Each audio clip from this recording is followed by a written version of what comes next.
할렐루야. 예, 옆에 있는 분 축복하도록 하겠습니다. 뭐라고 축복하시느냐 하면 하나님의 팔은 만능팔입니다 라고 축복하시기 바라겠습니다. 예, 성경에 나와요. 그럼 만화 영화에만 나오는 그런 얘기가 아니라 오늘 제가 가제트 얘기 좀 하려고 그래요. 장난 아닙니다. 농담도 아니고요. 성경에 분명히 이렇게 나와 있어요. 하나님이 어떤 분이신지에 대한 이야기들이 나와 있습니다. 자, 그러면 그 24장까지의 내용은 이제 지난 수요일 날에도 말씀을 드렸죠. 이게 가만데, 이스라엘이, 예루살렘이 가만데, 어떤 가마냐 하면 어떤 상태였죠? 예? 저를 쳐다보시면 답이 안 나와요.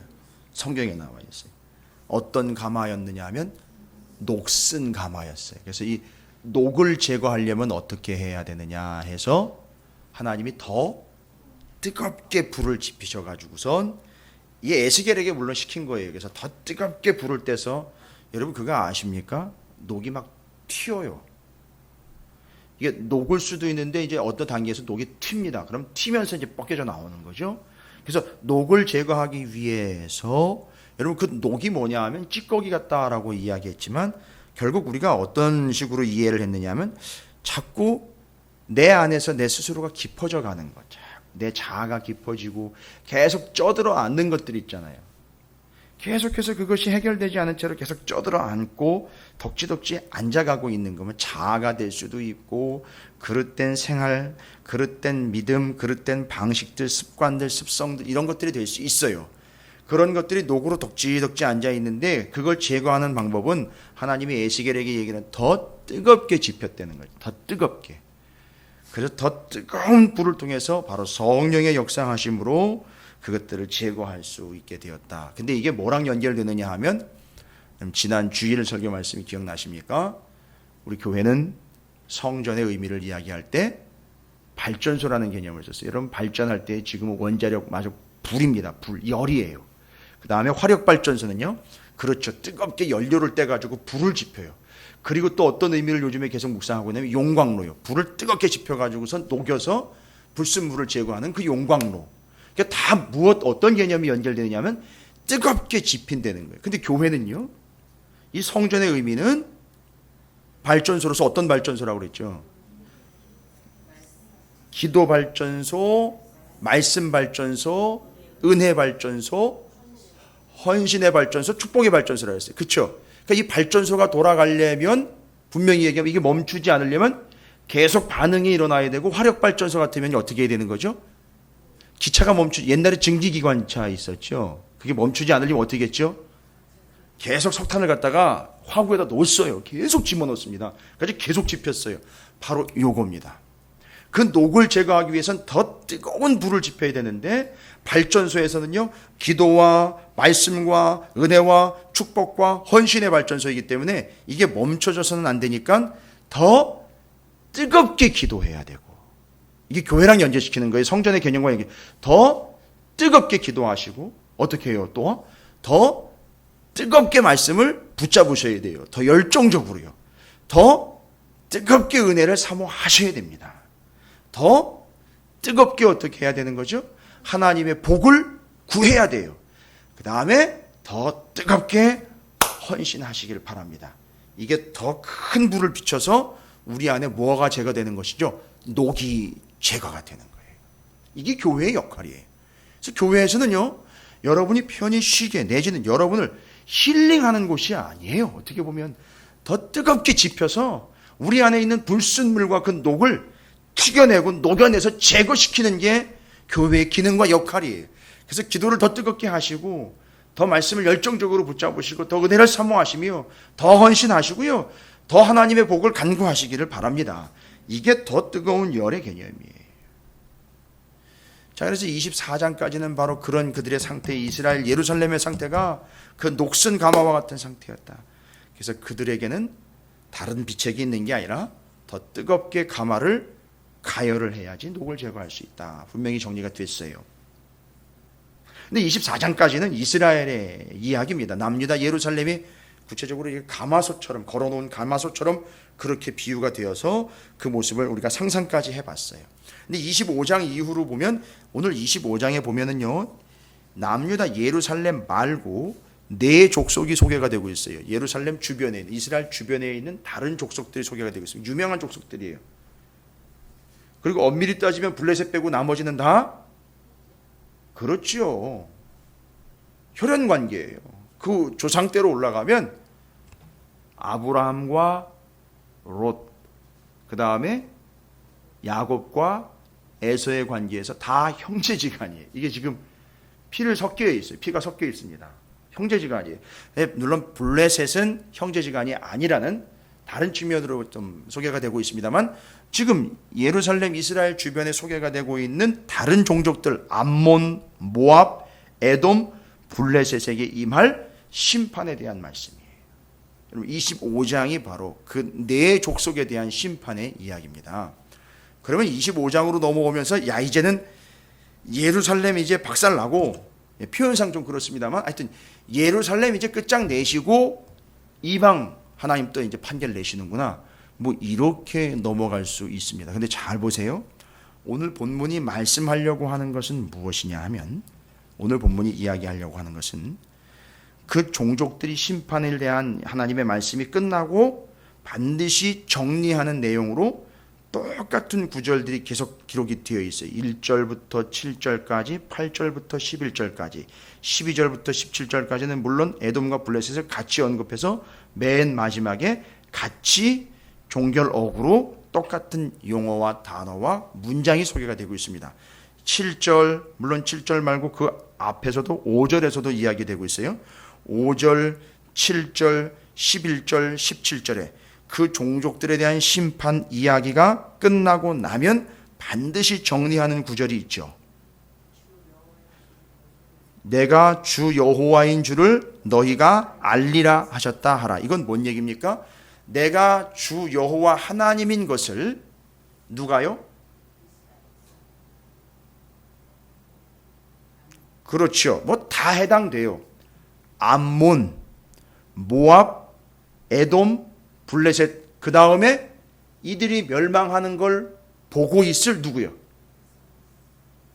그럼 그전에는요, 예루살렘이 멸망하는 걸 누가 봤죠? 그 주변에 있는 나라들. 그러니까 지금 이게 지금 주거니 받거니 왔다 갔다 하고 있어요, 여러분. 이게 혼란스러운 게 아니라 이건 원래 하나님 의도하신 거예요. 그러니까 지금 예루살렘과 북이스라엘 이미 망한 거 다 봤잖아요. 누가 봤어요? 암몬, 모압, 에돔, 블레셋. 오늘 25장 얘기니까 25장에서만 얘기를 해보자고요. 북이스라엘이 아수르에게 망하는 것과 예루살렘이 지금 지리멸멸하여 가마솥에 지금 찌든 녹과 같은 신세 하나님이 더 뜨겁게 하고 있는 이 형상들을 누가 보고 있는 거죠? 암몬, 모압, 에돔, 블레셋이 다 보고 있는 거예요. 그렇죠? 그리고 25장에 하나님이 이들 암몬, 모압, 에돔, 블레셋을 치시는 것을 또 누가 보고 있죠? 정확하게 이야기하면 지금 에스겔이니까 에스겔과 함께 포로로 끌려온 이스라엘 백성들과 그나마 예루살렘에 좀 남아있는 이스라엘 백성들, 그렇죠? 그들이 이 주변에 있는 종족들이 하나님의 심판을 받는 걸 서로 보는 거예요. 그럼 여기서 이제 이 양방이 서로 간에 무언가 잘못 오해하며 착각을 할 수가 있어요. 이제 그거를 이제 풀어내야 됩니다. 절대 착각하면 안 돼요. 이게 착각의 발전이 이제 교만이 되고 오만이 돼버리는 상황이 되는데, 어쨌든 25장에 지금 암몬, 모압, 에돔, 블레셋이 망하면서 하나님께서, 하나님이 이스라엘 백성은 물론이거니와 망하게 된 장본인 암몬, 모압, 에돔, 블레셋 똑같이 동일한 얻구를 쓰고 있는 것은 이스라엘 포함한 암몬, 모압, 에돔, 블레셋 26장 넘어가면 두로 얘기가 또 나와요. 하여튼 다 이제 다른 주변에 있는 나라들 계속 또 언급이 됩니다. 바로 그 주변에 있는 나라들과 이스라엘이 공통적으로 어떻게 된다? 주 여호와인 줄을 너희 모두가 다 알게 될 것이다 라는 겁니다. 근데 지금 여기서 구체적으로 이제 25장에서 네가 내가 하나님인 것을 알게 될 것이다 라고 이야기하고 있는 건 아마 암몬에게 이야기한 것일 것이고요. 암몬이 이렇게 하나님으로 책망받고 멸망당하는 걸 보는 이스라엘이 또 알게 될 거예요. 근데 어쨌든 지금 암몬이 그렇게 해서 여호와인 줄을 네가 알게 됐고, 모압도 마찬가지죠. 11절에 내가 주 여호와인 줄을 너희가 알리라. 12절부터 17절까지 17절에는요. 내가 여호와인 줄을 그들이 알리라 하시니라. 자, 포인트는 다 나왔어요. 요지는 다 나왔습니다. 지금 암몬, 모압, 에돔, 블레셋이요. 이스라엘이 그렇게 망하고 예루살렘이 이렇게 형편무인지경까지 오게 된 것을 주목하여 봤습니다. 그걸 보면서 이들 주변에 있는 나라들이 무슨 생각을 했느냐 하면 결국 쟤들은 저렇게 망하는구나 라는 생각을 했어요. 결국 쟤들도 어쩔 수 없구나 하면서 거내 그럴 줄 알았어 내지는 이게 결론이었구만, 뭐 결국 이렇게 되는 거였구만 하면서 이스라엘에 대해서 이렇쿵 저렇쿵 이런 얘기 저런 얘기를 갖다가 다 빗대어서 옛날 얘기까지 끄집어내면서 뭐 암몬 같은 경우는 그렇게 얘기하겠죠. 암몬이요 심각한 죄를 저지른 게 뭐냐 하면 아주 나쁜 죄악이 뭐였느냐 하면 남유다 예루살렘이 망하는 걸 보고 뭐라고 얘기했느냐 하면 그걸 쌤통이다 이렇게 얘기했다는 거예요. 여러분 이미 우리가 살펴봤어요. 에스겔서 21장에 보면 암몬이 어떤 경우를 겪게 되었느냐 하면 블레셋이 쳐들어올 때 암몬과 유다 지역으로 통과해 올 때 두 갈래 길이 났어요. 그래가지고 에스겔한테 그거 그려서 보여주라 그랬어요. 두 갈래 길인데 어느 길로 갈지를 블레셋이 결정을 할 때 이해가 되십니까? 화살점 쳤어요. 동물의 간 빼가지고 간점 쳤어요. 그걸 점을 쳐가지고 결정된 게 어느 길로 가게 결정이 났었죠. 그때 점 쳐가지고 간 게 예루살렘으로 가는 게 결정이 됐어요. 그 점 쳐가지고요. 그때 암몬이 무슨 짓 했는지 아시죠? 와, 이건 어마어마한 은혜다 이거예요. 우리를 감히 못 건드린다 이거죠. 예루살렘 니들 죽고 우리 살았다 이거예요. 그걸 너무너무 좋아했던 거예요. 그래가지고 그걸 역사다, 능력이다, 자기들 힘이다라고 파워 게임에 승리한 것이다라고 그렇게 자랑했단 말이에요. 그래서 여러분 암몬과 모압은 같이 가잖아요. 여러분 이들의 기원 여러분 아시죠? 모압과 암몬이잖아요. 원래 모압과 암몬이지 않습니까? 뭘 근거로 모압과 암몬인지 제가 얘기 드리는지 아시겠어요? 그러면 이 암몬과 모압은 누굽니까 도대체?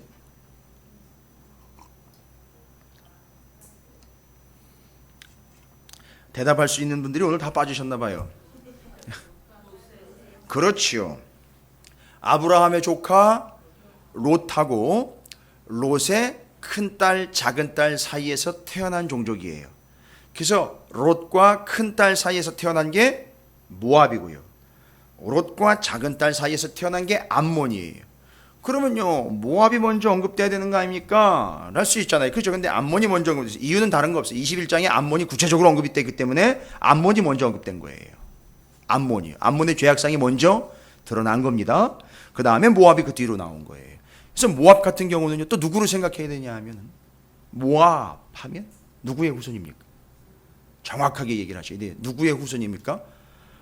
모압 하면 이미 지나온 시간이지만 이 종족이요 그 큰 딸과의 롯과 큰 딸과의 관계에서 나왔던 종족이었는데 딱 한 번 하나님의 어마어마한 은혜로 하나님에게 소속될 수 있었던 큰 은혜의 포인트가 한번 주어졌어요.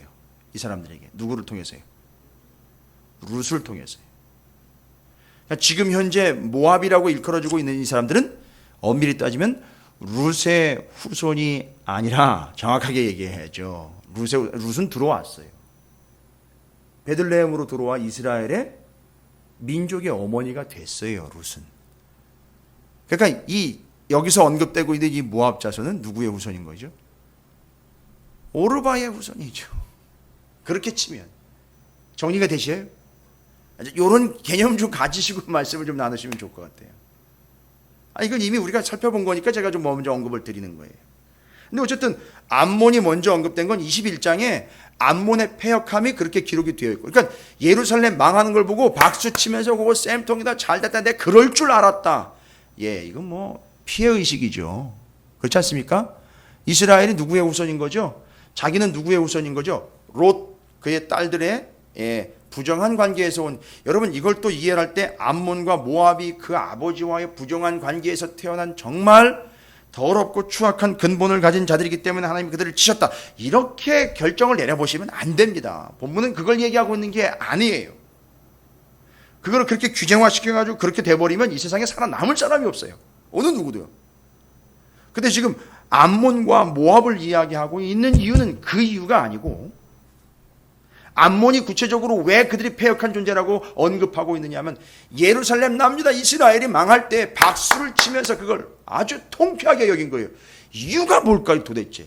이건 자격지심이 피해의식이에요. 알고 봤더니 올라가 롯의 후손인 자기들은 이 모양 이 꼴이 된 거죠. 늘 자격지심이 있는 거죠. 그런데 아브라함의 후손인 예루살렘과 이스라엘은요, 하나님의 은혜를 받아가지고 여기까지 왔다는 거예요. 그 아브라함의 후손이라는 거예요. 자기는 롯의 후손이에요. 아브라함의 후손이라는 명칭을 못 받고 롯의 후손이요, 모압과 암몬으로 아직까지 그렇게 비참한 인생을 살아왔던 것에 대해 계속해서 사람들이 수군수군대고 손가락질하면서 그런 피해의식과 자기 피해의식이 계속 있기 때문에 모압과 암몬은 이스라엘에 대해서 아주 안 좋은 감정을 계속해서 가지고 있는 거예요. 누가 계속해서 가지고 있는 것과 마찬가지죠. 에돔이 계속해서 그런 안 좋은 피해의식을 가지고 있는 것과 마찬가지인 거예요. 에돔은 누구의 후손입니까? 에서의 후손이에요. 그래가지고 12절부터 17절까지 보세요. 뭐가 주로 지금 등장하고 있는 어떤 표현이 자꾸 등장하냐면 원수 갚는다라는 표현이 자꾸 나와요. 원수 갚는. 그러니까 에돔은 평생 여기까지 올 때까지 에돔 족속은 뭐를 가슴에 새기고 있었던 거예요? 그렇죠. 그걸 새기면서 내가 기회만 되면 뭐 해야지? 그렇죠. 원수 갚아야지. 이렇게 왔던 거예요.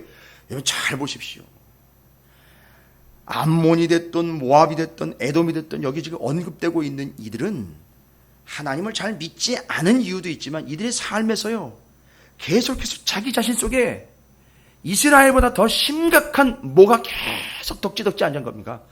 녹이 가라앉았던 거예요. 계속 찌꺼기가 계속 가라앉아 있었던 거예요.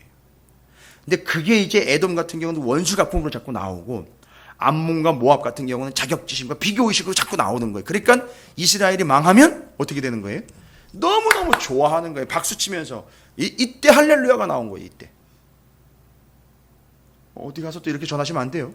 할렐루야가 이때부터 나왔다, 이건 아니에요. 그러니까 진짜 이 상황에서 이 사람들은 이제 할렐루야를 찾았는데, 바로 이스라엘 망하는 걸 보고 할렐루야를 찾았다.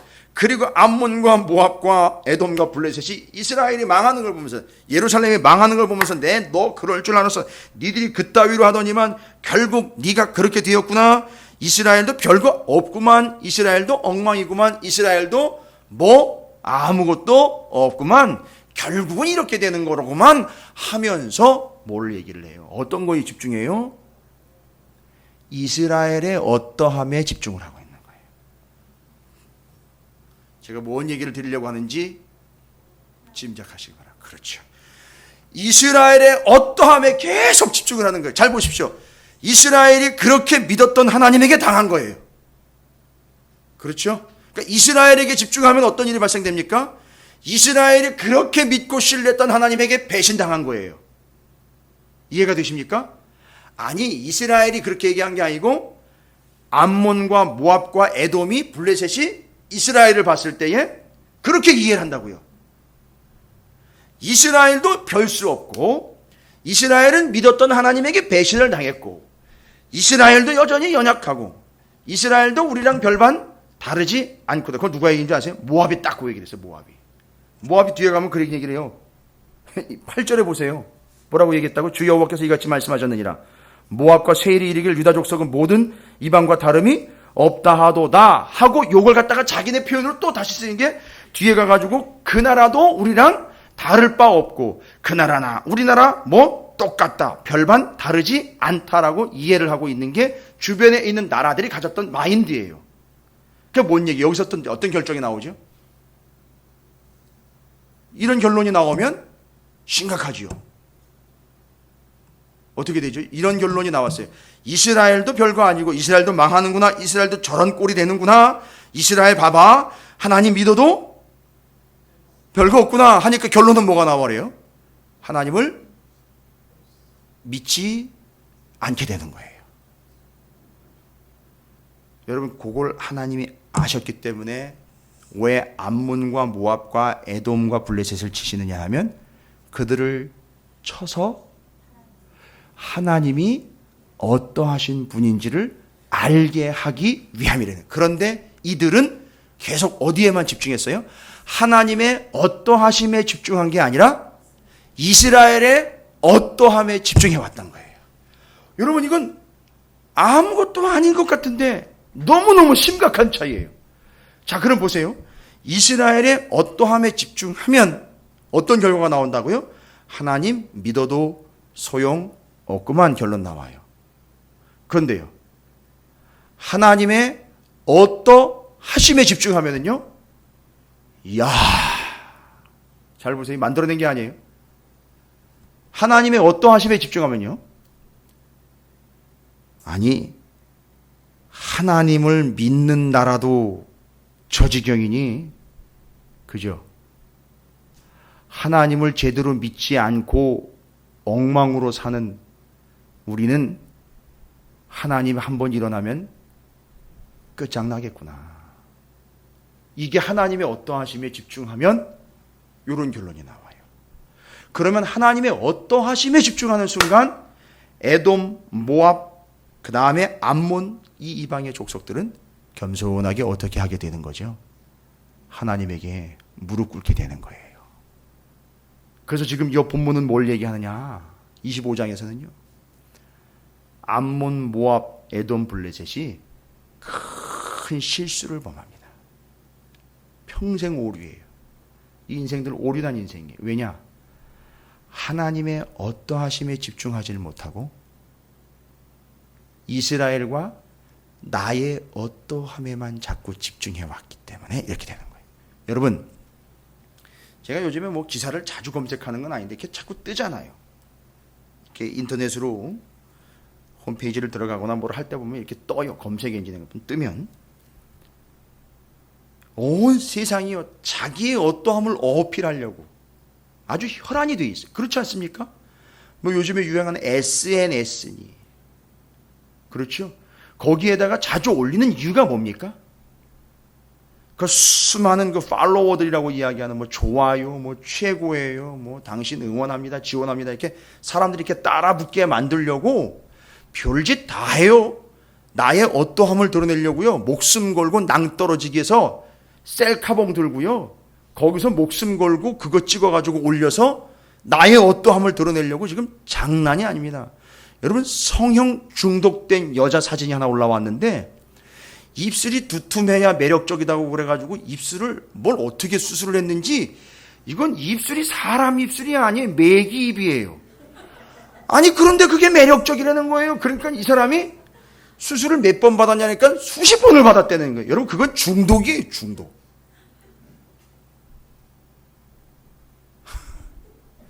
웃으시는 분들은 그냥 마음만 있는 걸로 제가 알겠습니다. 그게 나의 어떠함을 자꾸 드러내려고요. 혈안이 돼. 그래서 제가 결론을 내렸어요. 야, 이건 병이다.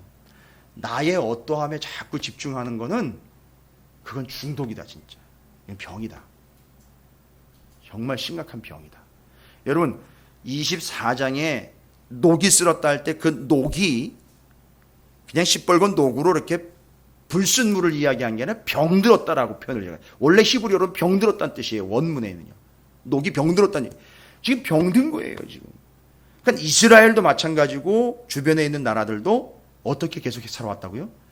나의 어떠함 상태를 자꾸 이야기하려고, 나의 어떠함을 이야기하려고, 나의 어떠함에만 집중했어요. 여러분, 그냥 간단한 예를 제가 말씀드릴게요.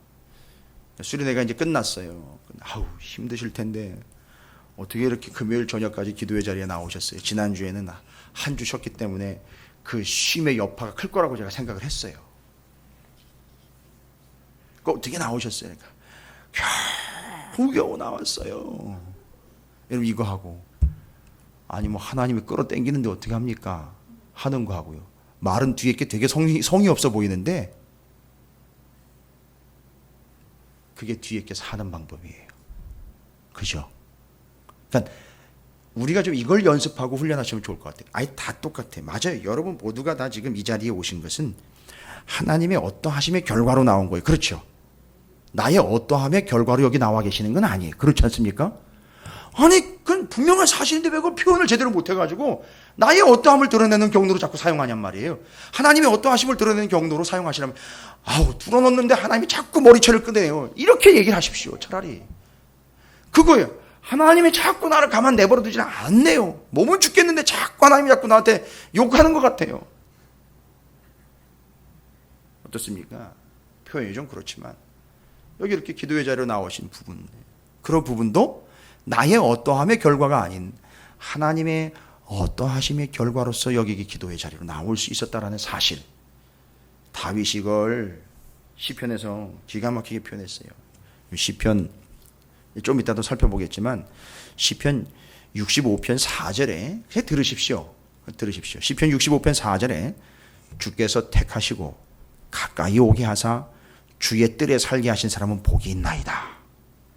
자기가 지금 성전 뜰로 나간 것도 내가 나가고 싶어 나간 게 아니라 두 가지 이유인 거예요. 하나님이 나를 선택했다는 거하고 나를 택해서 어떻게 했대요? 가까이 오게 했다는 거예요. 내가 예배 드리러 올 수 있고 제사 드리러 올 수 있고 기도 드릴 수 오는 거는 두 가지 이유인 거예요. 하나님 나를 택하셨고 하나님이 나를 가까이 오게 하셨다는 그게 내게 복이라는 거예요. 할렐루야. 이게 다윗이 얘기하는 내용이에요. 그러니까 지금 뭔 얘기입니까? 나의 어떠함이 아닌 하나님의 어떠하심으로 인해 이 시가 나오고 삶이 이렇게 표현이 계속 되고 있어요. 다윗이라는 사람이요. 우리가 그런 삶이 되기를 주님의 이름으로 축복합니다. 제가 실제로 카톡 메시지에다가 계속해서 그거를 몇 주째 안 바꾸고 있어요. 아마 그걸 좀 보시는 분들은 왜 안 바뀌나? 분명히 이게 주일날 설교 말씀과 관련돼서 계속 바뀌는 걸로 알고 있는데 왜 안 바뀌나? 거기 타이틀이 카톡 메시지 타이틀이 그거예요. 저는 그걸 노리고 내지는 그걸 즐겨하진 않습니다만 타이틀 아예 달아놨어요. 나의 어떠함이 아닌 하나님의 어떠하심을 드러내는 삶이기를 원한다라는 거죠. 여러분 오늘날 교회와 성도들이 욕을 얻어먹는 이유는 바로 이것 때문입니다. 자꾸 뭘 드러낸다고요? 나의 어떠함을 자꾸 드러내려고 하는 거죠. 그러나 우리는 삶의 목표와 방향은 뭐가 되어야 된다? 수련의 마지막 날 제가 당부드렸어요. 하나님의 어떠하심을 드러내는 참된 디모데전서 3장 16절 어떤 삶이요? 경건의 삶을 살아야 한다라는 거예요. 자 그러면요 오늘 본문에서는요 암몬과 모압과 에돔과 블레셋이 놓쳐버린 게 뭐였다고요? 하나님의 어떠하심을 봐야 되는데 이스라엘이 그렇게 당하고 그렇게 힘든 상황을 보면서 하나님의 어떠하심을 봐야 되는데 이스라엘의 어떠함을 자꾸 얘기했다는 거죠. 내가 니들 처음부터 알아봤어. 팥죽 빼서 사기칠 때부터 알아봤어. 뭐 이런 식으로 나오는 거잖아요. 이 사람들은요. 팥죽 빼서 먹을 때부터 알아봤어. 이렇게 나오는 거예요. 그렇죠? 이게 그러니까 그들이 어떠함에 집중하는 거, 하나님의 어떠하심에 집중하는 거 아니에요. 여러분 팥죽을 뺏어 먹은 게 중요한 게 아니라 하나님은 선택을 했어요. 야곱을. 아니 태중에서부터 선택을 했다고요. 그걸 누가 막을 거예요. 그러니까 하나님의 어떠하심에 집중해야 그게 야곱을 비난하거나 비판할 얘기가 아니라 하나님의 의중이 무언지를 깨닫는 거예요. 그렇죠. 근데 그게 자격지심이 돼가지고 지금까지 암몬과 모압과 에돔 같은 이 족속들은 이스라엘의 어떠함을 계속 부각을 시키죠. 나쁜 놈들, 저 사기꾼들, 저 비교 대상들, 저거 없으면 내가 그래도 편하게 살 때, 저것만 없으면 내가 다리 뻗고 잘 텐데 저것들 이러면서 그죠? 여러분 자꾸 하나님의 어떠하심 외에 다른 것의 어떠함, 나의 어떠함에 집중하지 말라고 25장은 기록이 된 거예요. 근데 암몬과 모압과 에돔과 블레셋은 자꾸 이스라엘의 어떠함에만 집중하는 거예요. 하나님의 어떠하심에 집중했다면 이들도 구원받았을 텐데. 할렐루야. 그런데요. 하나님의 어떠하심을 집중하도록 누가 해줬어야 돼요? 이스라엘이 해줬어야죠. 이스라엘이 그 역할을 못한 거예요, 결론은. 그러니까 서로 지금 이 모양 요꼴까지 온 거예요. 이스라엘이 이스라엘대로 자기들의 어떠한만 계속 왜 우리는 빵이 없고 왜 우리는 고기도 못 먹고 자꾸 나의 어떠한만 자꾸 얘기한 거 아닙니까? 그래가지고 자꾸 나의 어떠함으로 결론은 뭐예요? 나는 어디로 가고 싶다? 애굽으로 가고 싶다. 저 세상으로 가고 싶다. 뭐 맨날 이런 얘기만 해댄 거 아닙니까? 이스라엘이요. 그러니 그 하나님의 어떠하심은 드러내지 못했으니 주변에 있는 나라들이 하나님의 어떠하심을 알기는 뭘 어떻게 알겠어요? 아주 정확하게 대비가 됩니다. 24장에서 25장 넘어오면서. 그런데 오늘 25장은 이 암몬과 모압과 에돔과 블레셋을 통해서 잘 보세요. 오늘 우리가 25장 그냥 훑고 넘어가는 게 아니라 역사 이야기 아닙니다. 하나님의 어떠하심을 알게 되실 거예요. 오늘 우리는 그거 붙잡고 기도해야 돼요. 하나님의 어떠하심을 붙잡고 기도하는 거예요. 우리의 어떠함은 상관이 없어요. 왜요? 우리가 어떠하든지 하나님은 우리를 사랑하셔서 우리를 위하여 예수 그리스도를 보내주셨다는 게 그 증거예요. 우리의 어떠함은 중요하지 않습니다. 하나님의 어떠하심을 우리가 어떻게 받아들이냐 이게 관점이 있는 겁니다. 중요한 사실이에요. 그래서 에스겔과 함께 바벨론으로 포로되어 끌려온 하나님의 백성들이 암몬, 모압, 에돔, 블레셋이 이렇게 망할 거라는 걸 보면서 뭘 깨달아야 된다는 거죠? 하나님의 어떠하심을 깨달아야 된다는 거예요. 이제 그나마 남아있는 남은 자들인 이스라엘 백성들이 하나님의 어떠하심을 깨달아야 되고 주변에 있는 또 다른 나라들도 하나님의 어떠하심을 깨달아야 되고 이것을 새롭게 읽어내고 있는 2016년 8월에 찾으시는 교회와 모든 교회와 성도들은 이 본문을 통해서 하나님의 어떠하심을 깨달아야 한다는 거죠. 다른 거 보지 말고요. 암몬의 어떠함이나 모압의 어떠함이나 에돔과 블레셋의 어떠함을 묵상하지 마시고 그들을 쥐고 있는 하나님의 어떠하심을 살펴내시길 바랍니다. 중요하게 이야기합니다. 25장 1절부터 7절까지는 암몬 이야기를 통해서 하나님의 어떠하심이 드러나는데 잘 보시면은요. 중요한 단어들이 각각 표현이 돼요. 하나님의 어떠하심을 드러내려고 중요한 단어들이 표현됩니다. 그들이 패역한 이유는 뭐냐면 멸망을 당할 수밖에 없는 이유는 동족이요. 멀리 올라가면 형제인 남유다가 망할 때 좋다 잘됐다 쌤통이다 고소하다 이렇게 얘기를 했다 그랬죠. 박수를 치고 막 조화를 했어요. 그런데 하나님은 그런 그들에게 어떻게 대처를 하시면서 그들을 어떤 식으로 다루고 있느냐 하면 7절을 보시면요. 그런 암몬 이스라엘의 어떠함에만 집중하고 있었던 그들을 하나님은 하나님의 어떠하심을 드러내는 도구로 쓰십니다. 어떻게 하십니까? 그런즉 내가 손을 어떻게 해요? 너는 누구죠? 암몬 너희 위에 펴서 너를 다른 민족에게 넘겨주어 노략을 당하게 하며 너를 만민 중에 끊어버리며 너를 열하나 가운데 패망하게 하여 멸망하리니 내가 주 여호와인 줄을 너희가 알리라 하셨다. 이건 이제 온 열방이 다 알게 되는 거죠. 누가 망하는 걸 보면서요. 암몬이 망하는 걸 보면서 암몬도 알고 이스라엘도 알고 온 열방도 아는 거죠. 하나님은 어떻게 하신답니까? 손을 그 위에 펴서 어떻게 되죠? 이방에게 넘겨주고 또요 끊어버리고 패망하게 하겠다. 그게 나야 라고 하나님 얘기하시는 거잖아요. 그러니까 지금 요 구조를 통해서 우리는 암몬이 망할 수밖에 없다. 암몬은 이런 식으로 망한다라는 걸 묵상하면 안 돼요. 거기서 끝나버리면 안 됩니다. 그렇게 하신 하나님은 어떤 하나님인지를 알아야 되는 거예요. 이해가 되십니까? 이게 한 단계 더 깊이 나간 정독의 수준이에요. 통독, 다독, 정독의 순서가 있습니다. 여러분 우리는 여기서 하나님의 어떠하심을 알아내면 정독으로 들어가는 거예요. 그 전까지는 어떻게 우리가 마무리했느냐면 바로 그런 암몬에게 하나님이 갚아주신다. 누구를 대신해서? 이스라엘을 대신해서. 거기까지만 멈춰버리면 안 돼요. 그건 하나님이 심부름꾼으로밖에 이해가 안 되는 결론을 내버리게 돼요. 그러나 여기서 그 사람들한테도 마찬가지고 우리한테도 하나님은 어떤 하나님이신지가 이해가 돼야 된다는 거죠. 잘 보시면 제가 이게 은혜를 많이 받았어요. 25장을 연구하면서 달락달락 암몬과 모압과 에돔과 블레셋이 하나님의 어떠하심을 드러내는 도구로 사용됐다는 거에 있어서 엄청난 은혜를 받아야 돼요. 그건 너무 깊이 들어가 있어가지고 발견을 못한 거죠. 다시 발견해 봅니다. 하나님은 어떤 하나님으로 드러나고 있느냐면 우리는 지금까지 어디에 주목했냐면 넘겨주고 끊어버리고 패망시키는 존재로 했어요. 당연히 그러면 암몬이 그렇게 망하는 걸로 끝나버려요. 그래서 하나님이 그냥 한 대로 갚아주는 부분 끝내버렸어요. 그럼 나랑 상관이 없어요. 잘 보십시오. 근데 그렇게 될 때에는 되기 전에 어떻게 하셨죠? 하나님이 넘겨주고 끊어버리고 패망하게 하신데 그 전에 하나님이 하신 행동이 있어요. 그런즉 내가 손을 내 위에 펴서라는 단어가 나와요. 여러분 이게 중요한 단어예요. 손을 펴다라는 거죠.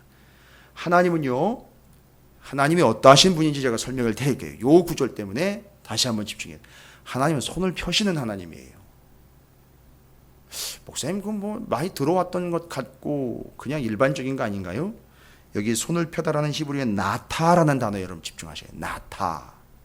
나타라는 단어요. 손이요. 제가 초반에 말씀드렸죠. 오늘 뭐 얘기한다고요? 만화 영화 주인공 나와라 만능팔. 이게 예배 시간에 이런 얘기해도 되나 모르겠네. 하여튼 이해를 돕기 위해서 제가 말씀드리는 건데 다 알고 있는 분들이 아니기 때문에 그런 옛날에 유행했던 그 만화 영화에 보면 형사 가제트가 팔이 나와요. 근데 이 팔이요 얼마나 팔이 긴지 그리고 얼마나 센지 막 낭떠러지게서 떨어지잖아요. 그럼 팔을 쭉 뻗어가지고 나무를 탁 잡으면 어떻게 돼요? 그걸 잡았기 때문에 그냥 쭉 또 빨려 올라가요. 절대 죽지 않습니다. 뭐 때문에요? 팔 때문에. 여러분 이 나타라는 말은 그 의미가 담겨 있어요. 길이가 늘어나다. 실제로 그런 뜻이 있어요. 그게 실제로 그런 뜻이 있어요. 길이가 늘어나다. 길이가 제한되지 않고 쭉쭉 펼쳐지고요. 늘어난다. 그리고 그 팔로 쫓아낸다. 막는다. 잘라버린다. 길어진다. 이런 뜻이 있어요. 여러분 저는 이제 여기서 깊어지면 암몬이 문제가 아니에요. 이 팔이 암몬은 뭐 하는 데 쓰였어요?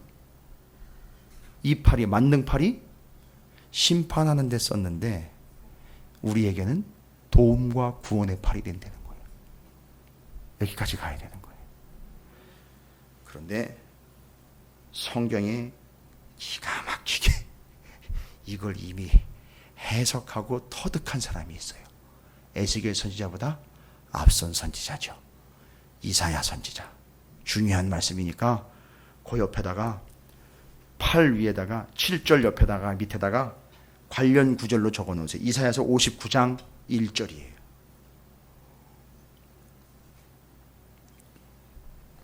이사야서 59장 1절에 여러분 꼭 확인해 보시기 바랍니다. 뭐라고 기록되어 있느냐 하면 한번 아예 찾아볼게요. 이사야서 59장 1절이에요. 이사야서 59장이면 1039쪽입니다. 구약성경 1039쪽. 이게 지금 이 에스겔이 이 개념을 이미 터득한 거예요. 이사야 선지자의 말씀을 다 읽은 거예요. 다 읽고 이 개념들을 이미 다 공유를 하고 있는 겁니다. 선지자로서. 이사야서 59장 1절이죠. 함께 읽어보겠습니다. 시작. 여호와의 손이 짧아 구원하지 못하심도 아니요 귀가 둔하여 듣지 못하심도 아니라. 짧지 않다는 말은요, 길다는 짧다 길다가 아니라 언제든지 어떻게 될 수 있다. 하나님의 팔은 길어질 수 있고 늘어날 수 있고 그 힘이 워낙에 강력하게 쭉쭉 벌리거나 쭉쭉 펼쳐가지고선 그걸 구원해낼 수 있고, 지금은 암몬은 잘못 걸린 거예요. 그 어마어마한 팔에 심판의 대상이 된 거예요. 그래가지고 그 팔을 딱 펼치시는 순간 그들을 다른 민족에게로 어떻게 된 거죠? 팔을 쭉 펼쳐가지고 암몬을 밀어가지고 어떻게 했어요? 옛날 그 전쟁 영화 보면 작전 상황판에 배 놓고 탱크 놓고 할 때 긴 작대기 갖다가 어떻게 해요? 탱크가 자동으로 못 움직이니까 그걸 쭉 밀어가지고 이제 작전지로 막 옮겨놓고 지도 위에서. 여러분 그런 장면들 기억나십니까? 쭉 미는 것처럼 하나님 긴 팔로 어떻게 암몬을 쭉 밀어가가지고 이방에게다가 그냥 앵겨버리는 거예요. 밀어서. 여러분 이 팔이 좀 보이세요? 자꾸 또 가제트만 생각하시면 안 돼요. 하나님의 팔이 어마어마한 팔인 거예요. 그래서 그 팔이 쭉쭉 늘어나고 어마어마한 능력을 가지고 힘이 뭐 보통 센 게 아니에요. 그 힘을 가지고 밀어내기도 하고, 근데 이 팔이 하나님께서는 우리에게 도움의 팔, 구원의 팔이라는 거예요. 여러분 하나님이 이런 하나님이신 겁니다. 암몬을 통해서 암몬의 어떠함을 묵상하지 마세요. 하나님의 어떠하심을 묵상을 해서 여러분 오늘 밤에 그 도우심의 하나님의 도우심을 간구하시기 바랍니다.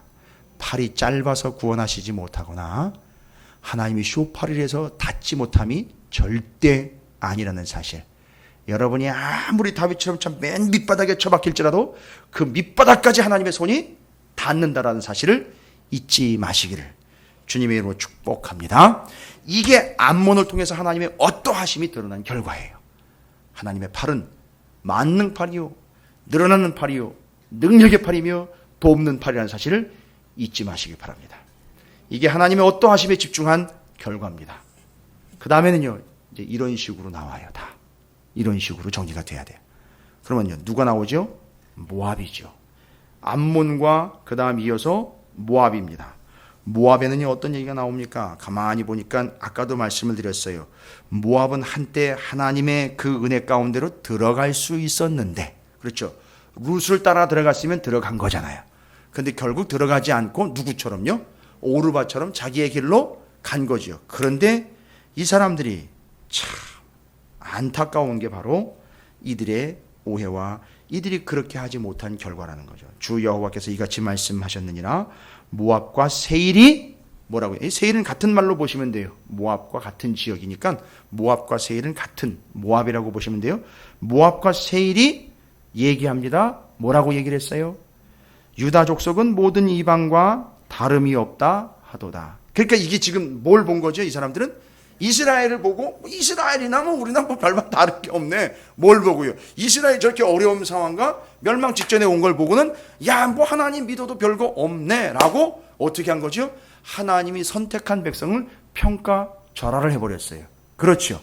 하나님이 선택해서 하나님의 세운 백성에 대해서 평가절하를 해버렸습니다. 그래서 하나님 믿어도 별것 없겠구나라는 결론을 자기가 스스로 내버렸어요.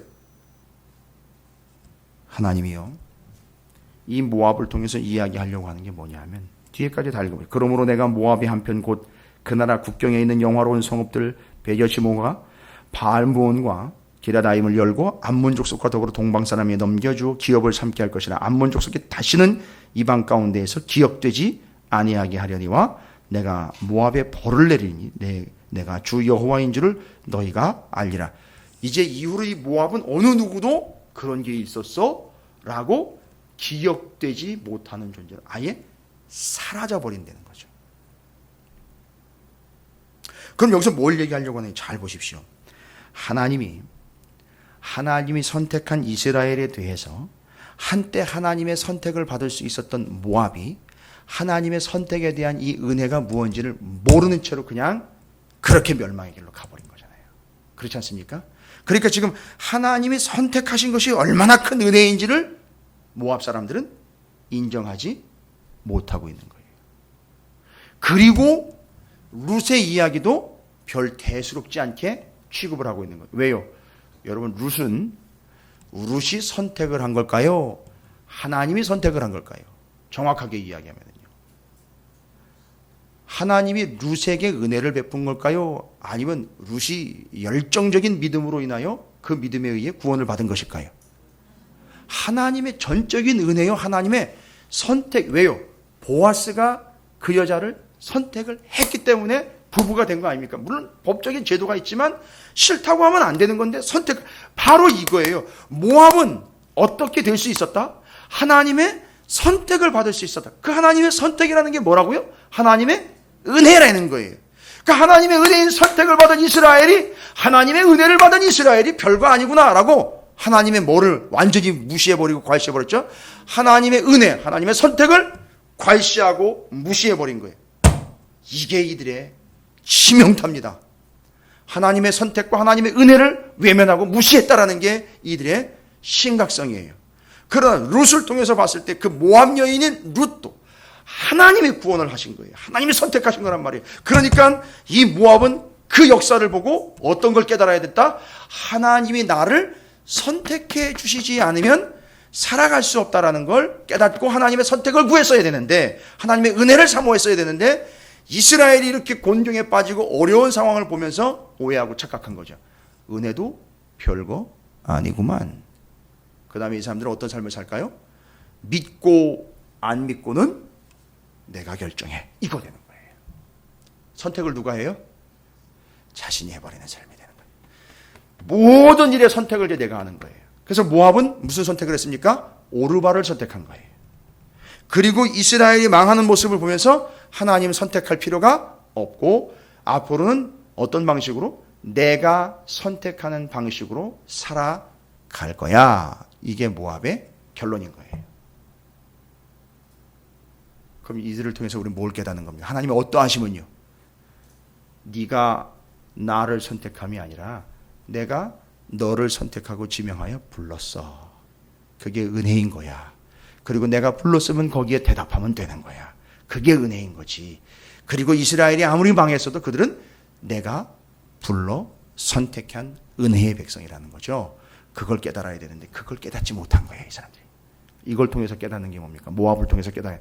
하나님이 나를 먼저 선택하셔서 은혜 가운데 살게 하신 백성이다라는 걸 이 모압 암몬을 통해서, 모압을 통해서 우리는 하나님의 어떠하심을 다시 한번 깨닫게 되는 거죠. 그러니까 하나님은 어떤 분이냐? 하나님은 은혜를 주시는 분. 내가 선택하는 게 아니라 하나님이 나를 선택하여 내게 은혜를 주시는 분. 요 믿음이 있어야 되는 거예요. 이게 하나님에 대한, 하나님의 어떠하심에 대한 이해입니다. 성경에서도 또 역시 얘기하죠. 이건 신약에서 주로 얘기하는데, 요한복음 15장 16절, 너희가 나를 택한 것이 아니요 내가 너희를 택하여 세웠나니 라고 나와 있어요. 여러분이 어떠했기 때문에 여러분을 하나님께서 택하신 게 아니에요. 하나님의 전적인 은혜로 우리를 택해 주신 거예요. 이걸 깨달으셔야 돼요. 이거 없으면 신앙생활 완전히 꽝 되는 겁니다. 정말로 소용없습니다. 요한일서 4장 19절에는요. 우리가 사랑함은 그가 먼저 우리를 사랑하셨습니다. 라고 하나님이 먼저 우리를 택하시고 먼저 우리를 사랑하셨다라는 겁니다. 은혜. 바로 그것은 우리의 어떠함으로 주어진 게 아니라 하나님께서 전적 은혜로 주신 것. 그래서 우리는 어떻게 해야 돼요? 이 부분에 있어서는요. 은혜에 대해서 이렇게 모압을 통해서 깨달았다면요. 우리의 어떠함으로 은혜 받는 게 아니죠. 하나님의 어떠하심으로 주시는 거죠. 그러니까 우리는 그냥 딱 한 가지밖에 할 거 없어요. 그 은혜를 뭐 하는 방법밖에 없죠.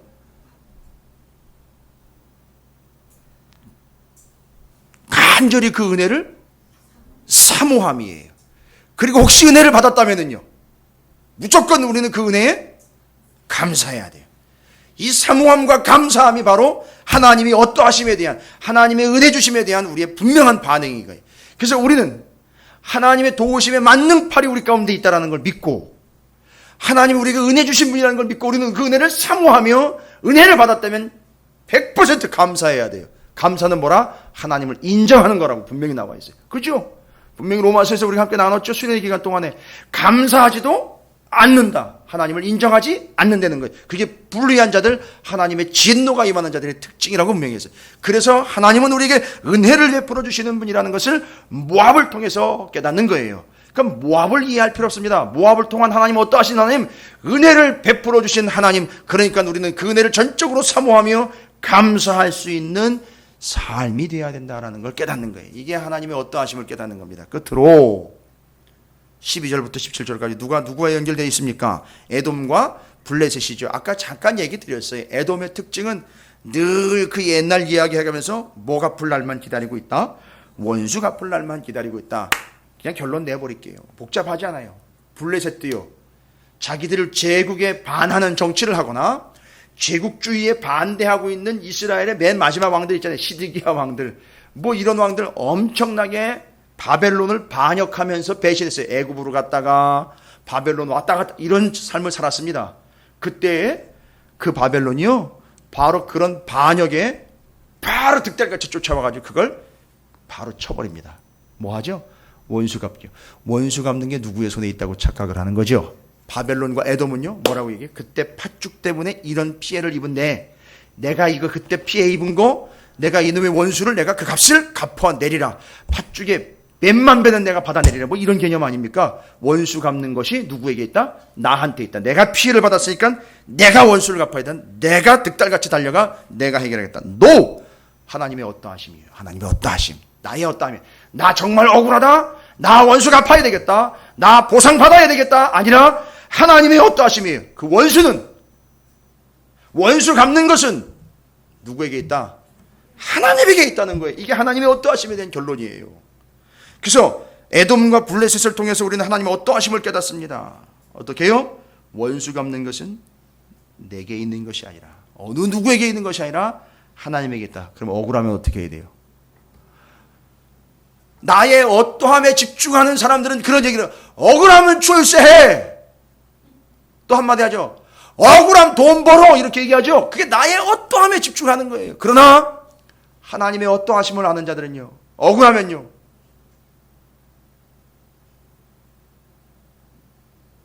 그냥 참고 기다리신다고요? 원수를 갚아야 될 일이 있어요. 억울해요. 하나님의 어떠하심에 집중하는 사람은요. 하나님 앞에 그냥 가서 이르면 돼요. 하나님이 알아서 갚으신다고요. 이걸 성경에서 이미 다 얘기했잖아요. 뭐라고요? 로마서 12장 19절에 히브리서에 나와 있고 로마서 12장 19절에 내 사랑하는 자들아 로마서 12장 19절입니다. 너희가 친히 원수를 갚지 말고 하나님의 진노하심에 맡겨라. 기록되었으되 원수 갚는 것이 내게 있으니 내가 갚으리라고 주께서 말씀하시니라. 완전히 지금 대비가 되고 있잖아요. 그죠? 원수 갚음이 지들이 원수 갚겠다고 막 죄송합니다. 표현이 그렇지만 12절에서 17절 지들이 원수 갚겠다고 누가 나댑니까? 에돔과 블레셋이 막 나대니까 되려 하나님이 나서서 가지고 어떻게 해요? 그럼 내가 갚지 이러면서 하나님이 되려 원수를 갚으셨어요. 이 역전이 돼버린 거예요. 완전히. 그렇죠? 뭘 얘기하려고 하는 거다? 원수 갚음은 너희들 손에 있는 게 아니라 내게 있다. 아주 정확하게 이걸 깨달은 사도 바울이 로마서 12장 19절에 원수 갚는 것은 너희에게 있지 않고 내게 있다. 그러니까 어떻게 하라? 하나님의 진노하심에 맡겨라. 할렐루야. 히브리서 10장 30절이에요.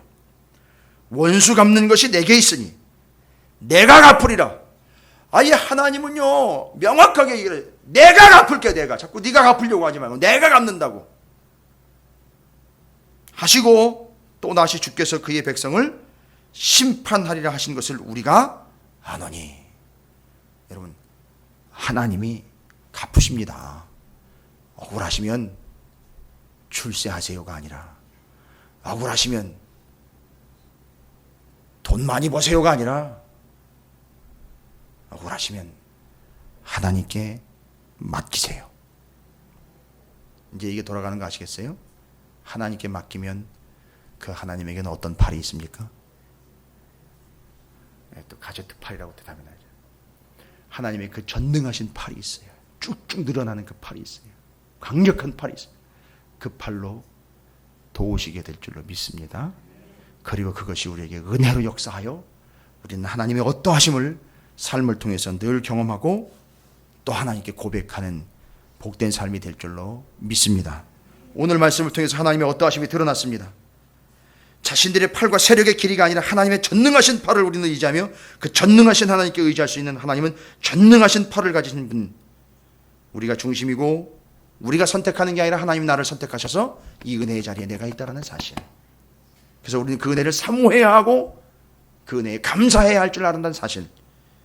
또한 우리는요, 우리의 삶에 있어서 어떤 원수 갚음도 우리에게 있지 않고 하나님에게 있다는 사실. 이걸 다윗이 알았어요. 정리되십니까? 이제 다윗이 왜 그런 행동을 했는지 정리가 되는 거예요. 그 원수 갚음은 자기 손에 있는 게 아니고 하나님 손에 있다라는 걸, 아니 에스겔이 정리한 것도 아니고 바울이 얘기해 준 것도 아닌데 다윗이 깨닫고 그걸 정리를 끝낸 거예요. 그렇게 살았어요. 실제로 그때 어떻게 됐습니까? 완전히 회복이 되었고 그를 하나님의 마음에 합한 자로 세우셨다라는 사실입니다. 그 동굴에 가 있을 때, 암벽에 있을 때, 그 숲속에 있을 때 그 전능하신 팔이 그를 도우셨다라는 거죠. 이것도 은혜라는 걸 늘 고백하면서 살아왔었어요. 그리고 하나님께 영광을 돌리며 하나님께 감사를 하는 삶을 살았다라는 사실. 여러분, 우리 모두는 이제 나의 어떠함과 세상의 어떠함이 아닌 하나님의 어떠하심에 집중하시길 바라겠습니다. 그 전능하신 팔로 도우시고요, 하나님의 전적인 은혜로 여러분을 선택하시고 하나님께서 여러분의 억울한 것을 도맡아 갚아주시고 책임져 주실 줄로 믿습니다. 오늘 말씀을 통해서 암몬, 모압, 에돔, 블레셋을 묵상하실 필요가 없습니다. 하나님의 어떠하심이 드러났으니 그런 하나님께 이 밤에 뜨겁게 기도하셔서 도움을 받고 은혜를 받고 하나님께 아뢰는 그런 뜨거운 시간이 되시고 믿음의 자리가 되시기를 다시 한번 주님의 이름으로 축원을 드립니다.